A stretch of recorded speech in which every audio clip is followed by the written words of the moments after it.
اونٹ پہ رکھی اور شیب ابی طالب میں چھوڑنے جا رہے تھے۔ اس وقت ابو جہل وہیں کہیں قریب پھر رہا تھا یا دیکھنے گیا ہوگا کہ یہ کس حالات میں ہے اور جو غلام ہم نے اپوائنٹ کیے ہوئے ہیں یہ سارا معاملہ روکنے کے لیے وہ اپنا کام کر رہے ہیں کہ نہیں۔ تو اس نے دیکھ لیا حکیم بن حزام کو، اس نے کہا یہ گندم کہاں جا رہی ہے؟ حکیم بن حزام کہنے لگے کہ میں اپنی پھپھی جان کو یہ گندم دینے جا رہا ہوں۔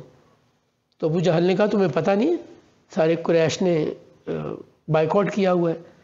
حکیم بن حزام کہنے لگے بائیکاٹ ہے یا نہیں ہے، میں پھپھی جان تک یہ گندم ضرور پہنچاؤں گا۔ اب یہ ان کی آپس میں بحث تکرار شروع ہو گئی۔ اتنے میں حکیم بن حزام کا کزن ابو البختری ادھر سے گزرا۔ ابو البختری واز نیکسٹ ڈور ٹو حکیم بن حزام، اور حکیم بن حزام کا گھر سیدہ خدیجہ کے گھر یا رسول اللہ صلی اللہ علیہ وآلہ وسلم کے گھر سے جڑا ہوا تھا۔ ابو البختری نے پوچھا کہ یہ کیا بحث تکرار ہو رہی ہے، کیا جھگڑا ہو رہا ہے؟ تو اسے جب حکیم بن حزام نے کہا کہ میں پھپھی جان کو گندم پہنچانا چاہتا ہوں لیکن ابو جہل رستے میں رکاوٹ بن رہا ہے، تو ابو البختری نے سمجھانے کی کوشش کی ابو جہل کو کہ انسانیت کے ناطے اگر کبھی کبھار کوئی چیز مل جاتی ہے بنی ہاشم کو تو ہمیں ایسا نہیں کرنا چاہیے۔ بٹ ابو جہل اپنے موقف پہ قائم تھا کہ یہ نہیں ہو سکتا کہ یہ گندم میرے ہوتے ہوئے بنی ہاشم تک پہنچ جائے۔ یہاں پہ ہاتھا پائی شروع ہو گئی۔ ابو البختری کو اونٹ کی ایک ہڈی قریب پڑی نظر آئی، اس نے اٹھا کے ماری ابو جہل کو، اور حکیم بن حزام اور ابو البختری نے گرایا زمین پہ ابو جہل کو اور اس کو خوب رگیدا زمین پر، اور گندم جناب سیدہ خدیجہ بنت خویلد سلام اللہ علیہ کو پہنچانے میں کامیاب ہو گئے۔ اب یہ اسی طرح کبھی کبھار ان کو مل جاتی ہے، یا اگر کوئی سروائیول ہوتی ہے تو وہ ہوتی ہے صرف محترم مہینوں میں کہ بنی ہاشم تک کچھ کھانے پینے کا سامان پہنچ جائے۔ اس کے علاوہ ان کی زندگی بڑی مشکل سے گزر رہی ہے، لوگ ان سے ملتے نہیں ہیں، بچیوں کی جن کی ایج کی شادیوں کی ایج ہے وہ اس انتظار میں ہے کہ کوئی یہ معاملات ختم ہوں تو شادی کریں، بیٹوں کے معاملے میں بھی اگر کسی نے شادی کرنی ہے تو وہ بھی اس خیال میں اس انتظار میں ہے کہ یہ بائیکاٹ ختم ہوگا تو تبھی یہ کی جا سکتی ہے۔ رسول اللہ صلی اللہ علیہ وآلہ وسلم اور بنی ہاشم بہادری سے یہ تکلیف برداشت کر رہے ہیں۔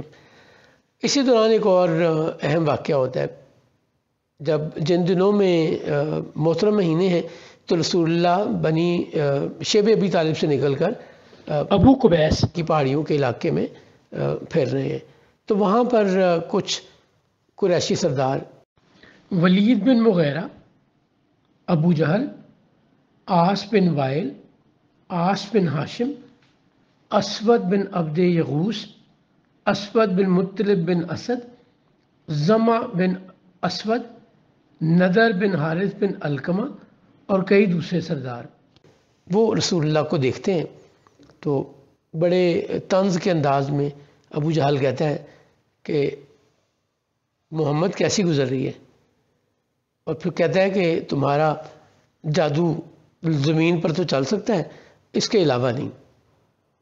سرکار نے پوچھا کیا مطلب ہے؟ اس نے کہا کہ میں تم پر ایمان لے آؤں گا اگر تم چاند کو 2 ٹکڑے کر دو۔ اچھا، اب یہ خیال کیا جاتا ہے کہ جادو کا اثر اگر کوئی جادو کرتا ہے یا کر سکتا ہے تو زمین پر تو ہوتا ہے، آسمان پر یا چاند پر نہیں ہوتا۔ تو رسول اللہ صلی اللہ علیہ وآلہ وسلم نے ان سے پوچھا اگر میں چاند کو 2 ٹکڑے کر دوں تو کیا تم ایمان لے آؤ گے؟ تو ابو جہل اور باقی لوگوں نے یہ کہا کہ ہاں ہم ایمان لے آئیں گے اگر تم چاند کو 2 ٹکڑے کر دو۔ رسول اللہ صلی اللہ علیہ وآلہ وسلم نے اپنے رب سے، مالک سے، کائنات کے خالق سے دعا مانگی اور انگلی کا اشارہ کیا تو چاند 2 ٹکڑے ہو گیا، اور انگلی کے اشارے سے ہی ایک ٹکڑا آپ نے دائیں طرف اور ایک بائیں طرف، ایک بنی ابو قبیس پہاڑی کے اوپر آ گیا اور دوسرا کی کان پہاڑی کے اوپر آ گیا۔ اب یہ دیکھ کر یہ سب لوگ بڑے حیران اور پریشان ہوئے، اور روایات میں آتا ہے کہ یہ اتنا وقت تھا کہ یہ گھنٹوں میں شمار کیا جا سکتا ہے، اور اس کے بعد رسول اللہ کے اشارے سے ہی وہ چاند دوبارہ آپس میں دونوں ٹکڑے ملے اور چاند دوبارہ ایک ہی گولائی میں چاند بن گیا، اور یہ 14 تاریخ تھی شعبان کی۔ یہ دیکھ لینے کے بعد بھی ان میں سے کوئی نہیں مانا اور انہوں نے کہا محمد یہ جادو ہے، بلکہ ایگزیکٹ ورڈ انہوں نے یوز کیے کہ ابو کبشا کے بیٹے کا جادو چاند پر بھی چلتا ہے، اس نے ہماری نظر بندی کر دی ہے، اس نے ہمیں دھوکے میں ڈال دیا ہے۔ ابو کبشا کنیت ہے حارث بن عبد العزا، حلیمہ سعدیہ کے میاں اور رسول اللہ صلی اللہ علیہ وسلم کے رضائی والد کی۔ وہ رسول اللہ کو یعنی قریش رسول اللہ کو ابن عبداللہ ابو القاسم یا ابن عبد المطلب کہنے کی بجائے یا ابن ہاشم کہنے کی بجائے آپ کی عزت اپنی طرف سے کام کرتے ہوئے ابو کبشا کی کنیت سے بلایا کرتے تھے کہ وہ مزدور، وہ غریب، وہ بچوں کو دودھ پلانے والا تمہارا باپ ہے۔